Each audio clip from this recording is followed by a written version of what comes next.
प्यारे बच्चों, आज हम पढ़ेंगे क्लास 10th की वर्कशीट और आज का विषय है सामाजिक विज्ञान। वर्कशीट नंबर है 18 और आज की तारीख है 19 अगस्त 2021 और आज का विषय है आपका भूगोल, ज्योग्राफी और आज का टॉपिक है संसाधन।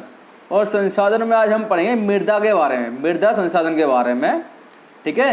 और मृदा जो संसाधन है वो एक प्राकृतिक संसाधन है और ये एक नवीकरणीय संसाधन है। तो आज इसके बारे में हम पढ़ेंगे कि मृदा कितनी प्रकार की होती हैं, है ना, और इनकी क्या क्या विशेषताएं हैं।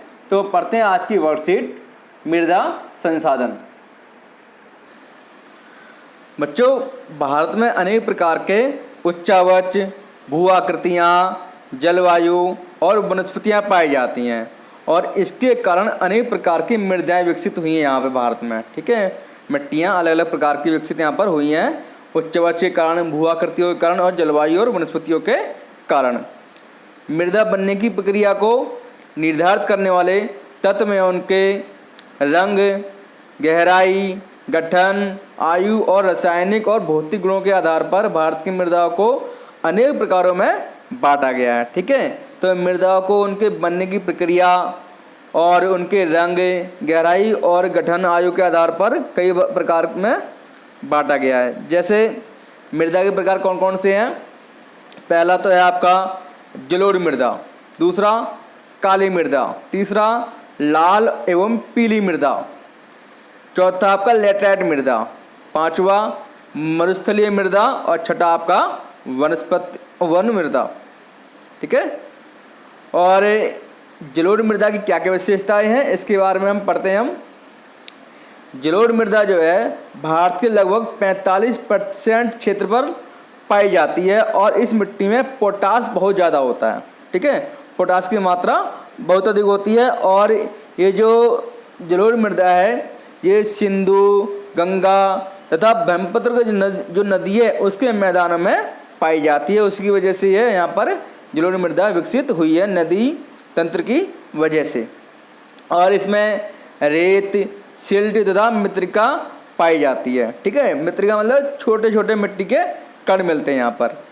आयु के आधार पर इसको दो भागों में बांटा जाता है। एक तो आपका पुराना यानी कि पुराना जलोढ़ जिसे बोलते हैं बांगर, और दूसरा नया जलोढ़ जिसे बोलते हैं खादर। बांगर और खादर में क्या अंतर है? बांगर जो नदी होती है ना बच्चों, जैसे नदी है, ठीक है, जब बाढ़ आती है तो ये जो ऊपर वाला हिस्सा है, पहले इसमें बाढ़ आती थी, अब इसमें बाढ़ नहीं आती, तो इसको बोलते हैं बांगर यानी कि पुराना जलोढ़ हो गया। और अब जब भी बाढ़ आती है तो यहाँ बाढ़ आती रहती है ना अक्सर, तो इसको बोलते हैं नया जलोढ़ यानी कि खादर, ठीक है। और जो जलोढ़ मृदा होती है वो बहुत ही उपजाऊ होती है और इसी वजह से यहाँ पर गन्ना, चावल, गेहूं की फसल बहुत मात्रा में होती है। दूसरी आपकी काली मृदा। काली मृदा का रंग क्या होता है? काला होता है और इसको दूसरा नाम से भी जानते हैं, जैसे रेगड़ मृदा, इसको रेगड़ मृदा के नाम से भी जानते हैं। और बच्चों आप जानते होंगे जो काली मृदा होती है इसमें कपास की खेती बहुत ज़्यादा मात्रा में होती है, इसलिए इसको काली कपास के नाम से भी जानते हैं। और इसके अंदर टिटेनीफेरस, मैग्नेटाइट और जीवाश्म की उपस्थिति पाई जाती है और ये बेसाल्ट चट्टानों के टूटने फूटने के कारण निर्मित हुई है। जो आग्नेय चट्टान होती हैं उनसे जो टूटने फूटने से जो बनते हैं उसकी वजह से का नाम है काली मृदा का निर्माण हुआ है। और ये कहाँ पाई जाती है काली मृदा? महाराष्ट्र, सौराष्ट्र, मालवा, मध्य प्रदेश, छत्तीसगढ़ के पठारों में पाई जाती है। नेक्स्ट है आपकी लाल एवं पीली मृदा। इसका जो रंग लाल क्यों होता है? लोहे के कणों के अधिक होती है, इसमें लोहे के कण जो अधिक होते हैं, इस वजह से इसका रंग क्या होता है? लाल होता है। और कहीं कहीं पर इसका रंग पीला भी होता है। और अम्लीय प्रकृति होती है इसकी मिट्टी की और चूना के इस्तेमाल से उर्वरता को बढ़ाया जा सकता है। इसमें अगर चूना मिला दिया जाए तो इसकी जो मृदा की उर्वरता क्या हो जाए, उपजाऊपन बढ़ जाएगा। और ये जो मृदा पाई जाती है लाल और पीली मृदा, वो उड़ीसा, छत्तीसगढ़, मध्य गंगा के मैदान व गारो खासी व जयंतिया के पहाड़ों पर पाई जाती है। असम का एरिया है, वहाँ पर ये लाल एवं पीली मृदा पाई जाती है, ठीक है। नेक्स्ट आपका लेटराइट मृदा। लेटराइट मृदा जो है उच्च तापमान और अधिक वर्षा वाले क्षेत्र में विकसित होती है और भारी वर्षा से अत्यधिक निक्षालन का परिणाम के कारण इसका निर्माण हुआ है। और लेटराइट जो मृदा है वह चाय और काजू के लिए बहुत ही उपयुक्त है। और लेटराइट मृदा कर्नाटक, केरल, तमिलनाडु, मध्य प्रदेश, उड़ीसा और असम के पहाड़ी क्षेत्रों के लिए बहुत ही उपयुक्त है। यहाँ पर ये लेटराइट मृदा पाई जाती है। ठीक है, कर्नाटक में, केरल में, तमिलनाडु में, मध्य प्रदेश में, उड़ीसा में और असम के पहाड़ी क्षेत्र में लेटराइट मृदा पाई जाती है। और यहाँ पर चाय और काजू की खेती बहुत अच्छी तरीके से होती है। नेक्स्ट आपका मरुस्थलीय मृदा।